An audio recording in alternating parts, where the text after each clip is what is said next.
Hey guys, Paul from Ashen Phoenix. It's a new comic book day for the week of September 21st, and we're back! I missed you guys. Yeah, COVID was not fun. This episode brought to you by Paul and Tim Do a Thing. We do a thing. We've still done a thing. You haven't noticed anything. If you've been watching us on Paul and Tim Do a Thing, you didn't notice that we were gone for 2 weeks, because I'm pretty good with editing. But, yeah, we were gone. Hey guys, it's Tim from Capes and Scowls, Comic Book Store, Team Ashen, and Paul and Tim Do a Thing. And I'm going to talk about these trades here. We've got Plants vs. Zombies, Zomnibus, Volume 2. Very clever. I love the Plants vs. Zombies game. So, Moon Knight Epic Collection, a new volume, Volume 4. This contains a bunch of stuff. Wow. Interestingly, it contains 1 through... Oh, okay. It has the short miniseries that takes place between Moon Knight and then starts the Mark Spector run. There's also a couple other Marvel fanfares in there. We got Black Hammer Omnibus Volume 1. This is Jeff Lemire. These are always really cool books. Contains issues 1 through 13 and The Giant. Blue Beetle, Jaime Reyes. This is the start of him in the comics. This was probably like 2006, I'm going to guess. I only read a little bit of this, but I read his start, which was Infinite Crisis. We got War for Earth 3. I reviewed issue 1 of this on here. It was very good. Interesting story. Very, very different. Black Adam, The Dark Age. Man, this hasn't been in print for a while. This is super good. This is following up the events of 52. We got Bloodstained Teeth, which I reviewed issue 1 of that on here as well. Interesting story. We can finally check out more from it. Bird King, Volume 1. I don't know anything about this, but the art is sick. It is really cool. So, looks like a dark fantasy kind of story. We've got Robin. I Am Robin. That's the name of it. This is Volume 2, so this is the second bit of the Lazarus Tournament. And I've also got new previews. I've only got the main book. There's gargoyles on the cover. Paul, tell me when to stop. Stop. We've got Far Cry, issue 3. I don't know, is Far Cry still a popular thing? I don't know. Nobody knows. Alright, well, Traveling to Mars, issue 2. Try some other books. Read your previews. First up, we have Asa the Barbed. This is a very interesting book because it's a very, very short read. Literally, I'd say 2/3 of the book is just pictures. But you get kind of an idea of what's going on. You have Asa, who is kind of the custodian of all the things that she hates. Her family has basically shunned her because she has a cursed mark with the family, and that's forced her to become this guardian of all the things but not be part of the things. And of course that leads to a lot of animosity between her and her family. And things change significantly in this book, and that leads to some really, really interesting storytelling. Because again, 2/3 of this book is just not telling you anything, or not telling you, but it's showing you what's going on. And it leads to a very interesting story, and I'm really curious to see where the rest of this goes. It was very smart storytelling with very expressive faces and explaining what's going on. So I want to see where it goes. All right. Very importantly, both of my books were awesome. I was extremely torn on which one should be my pick of the week.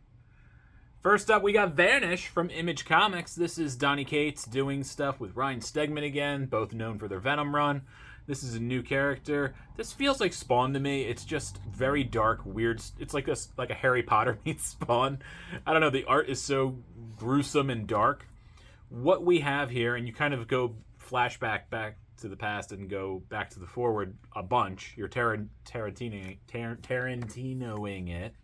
And this is your character. And what you find out is, without spoiling too much, is he's kind of like a drunk. He's kind of not having a good life, and he gets attacked in an alleyway, and a superhero saves him. And then you kind of realize he's not quite what he seems, and the superhero's not quite what he seems, and you kind of get a backstory on both of them, and this whole other fantasy kind of world that exists, and it's super cool. It's real hard to review this without spoiling things, but the writing's super solid. It is Donny Cates doing what Donny Cates does. It's very good. There's some cool twists along the way. I really enjoyed it. I will check out more of this series. It was very well done. And Stegman, crazy with the art. Absolutely bonkers. And my pick of the week, it is Wind, The Throne of the Sky, issue number 2. The art in here is fantastic, and the storytelling is really, really good.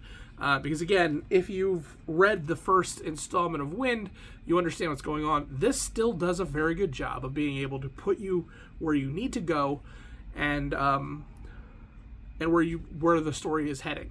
And the amount of political intrigue and still just heart in this book is so amazing.